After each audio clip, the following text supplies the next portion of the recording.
ಯಾವಾಗ ಹೋಟೆಲ್ ಉದ್ಯಮದ ಮೇಲೆ ಹೊಡೆತ ಬಿಟ್ಟು ಆನ್ಲೈನ್ ಆರ್ಡರ್ಗಳಲ್ಲೂ ಕೂಡ ವ್ಯತ್ಯಾಸಗಳಾಗ್ತಾ ಇದೆ. ಆನ್ಲೈನಲ್ಲಿ ಫುಡ್ ಆರ್ಡರ್ ಮಾಡಿ ಕಾಯ್ತಾ ಇದ್ದಿದ್ದೇ ಬಂತು ಗ್ರಾಹಕರಿಗೆ. ಊಟ ಮಾತ್ರ ಅವ್ರ ಕೈಗೆ ಸಿಗ್ತಾ ಇಲ್ಲ, ತಿಂಡಿ ಅವ್ರ ಕೈಗೆ ಸಿಗ್ತಾ ಇಲ್ಲ. ಯಾಕಂದರೆ ಒಂದು ಹೋಟೆಲ್ನವರು ಇವರ ಡಿಮ್ಯಾಂಡನ್ನು ನಾವು ಸಪ್ಲೈ ಮಾಡೋದಕ್ಕಾಗಲ್ಲ ಅಂತ ಕೈ ಚೆಲ್ಲಿದ್ದಾರೆ. ಹೀಗಾಗಿ ಅಧೋಗತಿಯತ್ತ ತಲುಪುತ್ತಾ ಆನ್ಲೈನ್ ಫುಡ್ ಆರ್ಡರ್ ವ್ಯವಸ್ಥೆಗಳು ಅನ್ನೋ ಪ್ರಶ್ನೆ ಕೂಡ ಇದೆ. ಡೀಟೇಲ್ಸ್ ಇದೆ, ನೋಡೋಣ. ಮಧ್ಯಪ್ರಾಚ್ಯದಲ್ಲಿ ಯುದ್ಧದಿಂದ ಗ್ಯಾಸ್ ಸ್ಥಗಿತ, ಆನ್ಲೈನ್ ಫುಡ್ ಡೆಲಿವರಿಗೂ ಹೊಡೆತ. ಹೌದು, ಕಮರ್ಷಿಯಲ್ ಗ್ಯಾಸ್ ಸಿಲಿಂಡರ್ ಎಫೆಕ್ಟ್ ಕೇವಲ ಹೋಟೆಲ್ಗಳಿಗೆ ಮಾತ್ರವಲ್ಲ, ಅದನ್ನ ನೆಚ್ಚಿಕೊಂಡಿರುವ ಆನ್ಲೈನ್ ಫುಡ್ ಆರ್ಡರ್ಗಳಿಗೂ ತಟ್ಟಿದೆ. ಸಿಲಿಂಡರ್ ಅಭಾವದಿಂದ ಹೋಟೆಲ್ಗಳು ಬಂದ್ ಆಗ್ತಿವೆ. ಇದರ ಜೊತೆಗೆ ಹಲವು ವೆರೈಟಿ ಮೆನುಗಳನ್ನು ನಿಲ್ಲಿಸಲಾಯಿತು.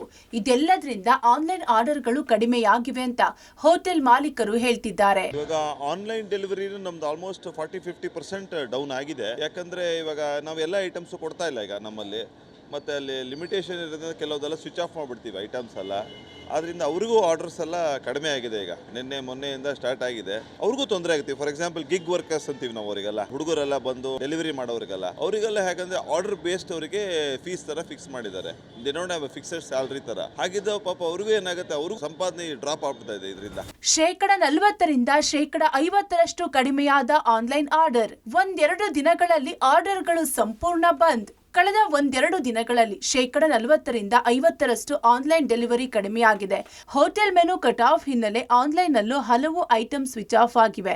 ಇದರಿಂದ ಆನ್ಲೈನ್ ಫುಡ್ ಡೆಲಿವರಿ ಬಾಯ್ಸ್ಗೂ ಸಂಕಷ್ಟ ಎದುರಾಗಿದೆ. ಬಹುತೇಕ ಮೆನು ಈಗಾಗಲೇ ಕ್ಲೋಸ್ ಆಗಿವೆ. ಇದು ಹೀಗೆ ಮುಂದುವರೆದ್ರೆ ಆನ್ಲೈನ್ ಪ್ಲಾಟ್ಫಾರ್ಮ್ಗೂ ದೊಡ್ಡ ಹೊಡೆತ ಎನ್ನುತ್ತಿದ್ದಾರೆ ಹೋಟೆಲ್ ಮಾಲೀಕರು. ಹೋಟೆಲ್ ಆರ್ಡರ್ಸ್ ನಾವು ತಗೊಂತ ಇಲ್ಲ ಜಾಸ್ತಿ, ಅಂದ್ರೆ ಯಾಕಂದ್ರೆ 50-60% ಇಂದ ಮೆನು ನಾವೆಲ್ಲ ಕ್ಲೋಸ್ ಮಾಡಿ ಆಯ್ತು. ಮತ್ತೆ ಕೆಲವು ಹೋಟೆಲ್ ಕ್ಲೋಸು ಆಗ್ತಾ ಇದೆ ಆಲ್ರೆಡಿ. ಸಣ್ಣ ಕೆಲವು ಹೋಟೆಲ್ ಸ್ಟಾರ್ಟ್ ಆಗಿದೆ ಕ್ಲೋಸ್ ಆಗಕ್ಕೆ. 3-4 ದಿನದಿಂದ ಇನ್ನೂ ಹೆಚ್ಚು ಹೋಟೆಲ್ಸ್ ಕ್ಲೋಸ್ ಆಗಿ ಸ್ಟಾರ್ಟ್ ಆಗುತ್ತೆ. ಯಾಕಂದ್ರೆ ಎಲ್ಲರತ್ತು ಒಂದು 5 ಸಿಲಿಂಡರ್ 4 ಸಿಲಿಂಡರ್ ಇಟ್ಕೊಂಡು ನಾವು ಹೆಂಗೋ ಅಡ್ಜಸ್ಟ್ ಮಾಡ್ಕೊಂಡು ತಳ್ತಾ ಇದೀವಿ. ಇದರಿಂದ ಈ online delivery platforms Swiggy, Zomato ಬೇರೆಯವರೆಲ್ಲ ಇದ್ದಾರೆ, ಅವ್ರಿಗೂ ದೊಡ್ಡ ಹೊಡೆತಾನೆ ಇದರಿಂದ. ಗ್ಯಾಸ್ ಸಿಲಿಂಡರ್ ಸಿಕ್ಕಿಲ್ಲ ಅಂದ್ರೆ ಒಂದೊಂದೇ ಹೋಟೆಲ್ ಬಂದಾಗುತ್ತೆ. ಹೋಟೆಲ್ಗಳಲ್ಲಿ ವೆರೈಟಿ ಫುಡ್ ಸಿಗುತ್ತಿಲ್ಲ, ಹಲವು ಮೆನು ಸ್ಟಾಪ್ ಆಗಿದೆ. ಇದರಿಂದ ಜನ ಆರ್ಡರ್ ಮಾಡೋದು ಕಡಿಮೆ ಮಾಡಿದ್ದಾರೆ. ಇಂದಿನಿಂದ ಈ ಪ್ರಮಾಣ ಮತ್ತಷ್ಟು ಹೆಚ್ಚಾಗುವ ಆತಂಕ ಇದೆ.